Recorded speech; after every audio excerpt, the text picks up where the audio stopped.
ପଖାଳ ଦିବସ ପାଇଁ ଆମର ପ୍ରିପାରେସନ୍ ପୁରା ଜୋରଦାରରେ ଚାଲିଛି। ମାନେ 2 ଜଣ ମିସ୍ତ୍ରୀ ପୁରା ଲାଗିକି ଏତିକି ସବୁ ଆଇଟମ୍ ଆମେ କରିଛୁ। ଏଇଟା ଗୋଟେ ହେଉଛି ଟମାଟୋ ଖଟା ମିଠା ବାଲା, ଇଏ ବିନା ମିଠା ବାଲା, କଲରା ଭଜା, ଅଣ୍ଡା ଆମଲେଟ୍, ବଡ଼ି ପଡ଼ିକି ଶାଗ ଭଜା ହେଇଛି। ଇଏ ହେଉଛି ଆମର ପଖାଳ ଦିବସର ମେନ୍ ଆଇଟମ୍ଟା ହେଉଛି ମଟନ୍।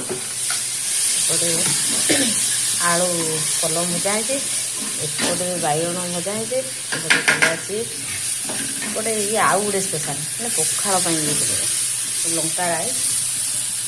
ଇଏ ସୋରିଷ ହେଉଛି, ଛୁଇଁଟା ଖାଲି ମାନେ ତାୱା ଭଜା ହେବ ପୋଡ଼ପଡ଼ିଆ ହେଇକି।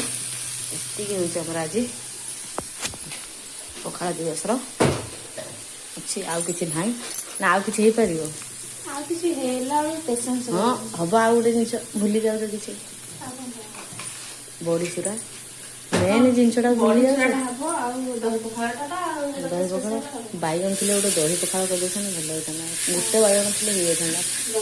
ସରି ହେଇପାରିବନି ଆଉ ଚାଲିଛି ପୁରା।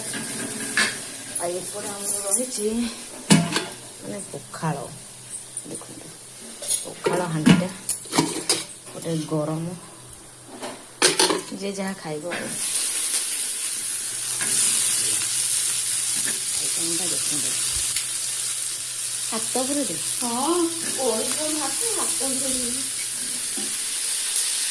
ଦେ ଗଳେଇ ଦେ।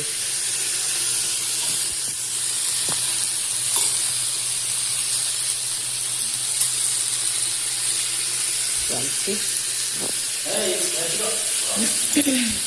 ମାନେ ଆଜି ଟାଇମ୍ ହେଇଗଲାଣି 11:58, ମାନେ 12ଟା ଟାଇମ୍ ହେଇଗଲାଣି। କିନ୍ତୁ ମୋତେ ଲାଗୁଛି 12:30 ଖଣ୍ଡେ ହେବ ଆମ ଖାଉ ଖାଉ।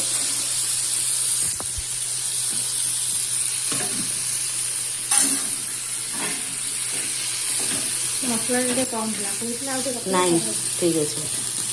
ହଳଦୀ ଟିକେ ନା ହଳଦୀ ଆଉ ପକାନି, ଲଙ୍କା ଗୁଣ୍ଡ ଟିକେ ଆଜି ଖାଲି ପଡ଼ିବ। ପଡ଼ିନି ପକେଇ ଦେଇକି ତାକୁ ଟିକେ ଘୋଡ଼େଇ ଦେ। କ'ଣ ଦେ ଖାଇବାକୁ ଦେଇଛି।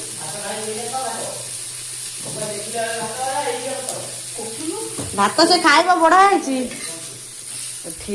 ଆମ ଝିଅ ପାଇଁ ଭାତ ବଢ଼ା ହେଇଛି। ହେଲେ କ'ଣ ମଟନରୁ ଆଳୁ ସିଝା ଆସୁଛି।